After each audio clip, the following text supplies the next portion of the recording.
જે 18 દિવસનું બાળક હતું આપણે બધા જાણીએ છીએ 10 દિવસ જેલ ભોગવીને આવ્યું છે, પણ તમે બધા અહીંયા એકતા બતાવી અને હાલ જાણવા મળ્યું કે જામીન મળ્યા છે। તો આવી જ રીતના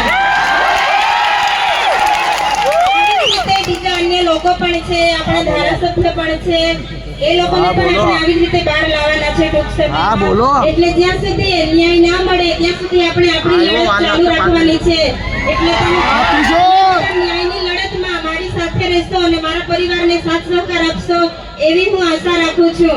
હવે જ્યારે તમે બધા સાથ સહકાર આપશો એવી હું આશા રાખું છું। જ્યારે હું મુલાકાત માટે જઈશ તો હું ધારાસભ્યનું મનોબળ વધારવા માટે દરેક સમાજના લોકો, આપણા ત્યાં પ્રોગ્રામ હતો, દરેક સમાજના લોકો તમારી લાગણી, તમે જે લડો છો તે લડાયકને માન આપીને બધા જ અહીંયા પધાર્યા છો એવું હું તમારા બધા વતી ત્યાં મેસેજ પહોંચાડીશ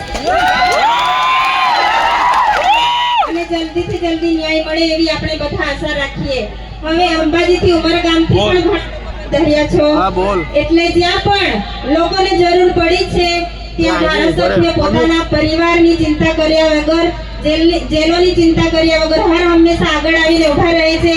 એટલે આજે તમે બધાએ તાકાત બતાવી છે, એટલે આવી જ રીતે તાકાત બતાવજો, મારું પણ મનોબળ મજબૂત કરજો। એટલે જે જેલમાં છે એમનું પણ મનોબળ મજબૂત થશે કે ના ખરેખર અમે જેલમાં છે છતાં પણ લોકો બધા અમારી સાથે છે, સાથ સહકાર આપે છે,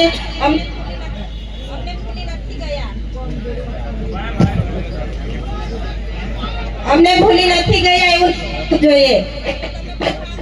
સાથે રહીજો, સાથ સહકાર આપજો એવી હું આશા વ્યક્ત કરું છું।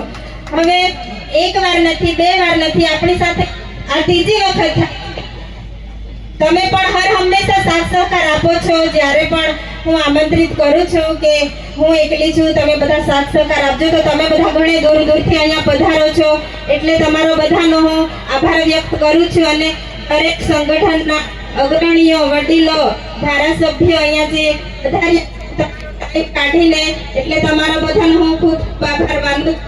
આટલું કહીને મારી વાણીને વિરામ આપું છું। આભાર।